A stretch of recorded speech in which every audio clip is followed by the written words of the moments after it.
ഞാനും സിനിമ കാണാൻ വേണ്ടി ഇപ്പൊ എന്റെ ട്യൂഷൻ സാറൊക്കെ ഫ്രണ്ടിൽ ഇരിപ്പുണ്ടായിരുന്നു അന്ന്.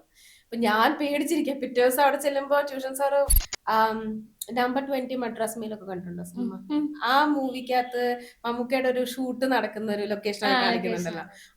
അതൊക്കെ പിന്നെ അതേപോലെ പട്ടണ പ്രവേശത്തിനകത്തൊക്കെ കാണിക്കല്ലോ ഓരോ ലൊക്കേഷൻസ്. അതൊക്കെയാണ് ശരിക്കും പറഞ്ഞാൽ ഇങ്ങനെയാണോ ഇത് നടക്കുന്നത് എന്നുള്ളൊരു എനിക്ക് അങ്ങനെയുള്ള സിനിമകൾ കാണാൻ ഭയങ്കര ഇഷ്ടമായിരുന്നു. ഈ cinema shooting behind the scenes ഒക്കെ ഉള്ള ഷൂട്ടിംഗ് നടക്കുന്നതൊക്കെ കാണിക്കുന്ന സിനിമകളൊക്കെ കാണാൻ എനിക്ക് ഭയങ്കര ഇഷ്ടമായിരുന്നു. അപ്പൊ അതുകൊണ്ട് എനിക്ക് ഉദയനാട് താരം ഭയങ്കര ഇഷ്ടമാണ്. എന്റെ വെച്ചാൽ ഞാൻ 10th പഠിക്കുമ്പോഴാണ് ഉദയനാട് താരം റിലീസ് ആവുന്നത്. ആ സമയം എനിക്ക് എക്സാം ആയിരുന്നു, 10th എക്സാംസ് ആയിരുന്നു. എന്റെ മാത്സ് എക്സാമിന്റെ മോഡൽ എക്സാമിന്റെ എന്താണ്ടോ തലേന്നോ എക്സാമിന്റെ തലേന്നായിരുന്നു അച്ഛൻ അത് തിങ്കളാഴ്ച എക്സാം, ഞായറാഴ്ച സിനിമ കാണിക്കാൻ കൊണ്ടുപോയി. നല്ല അച്ഛൻ.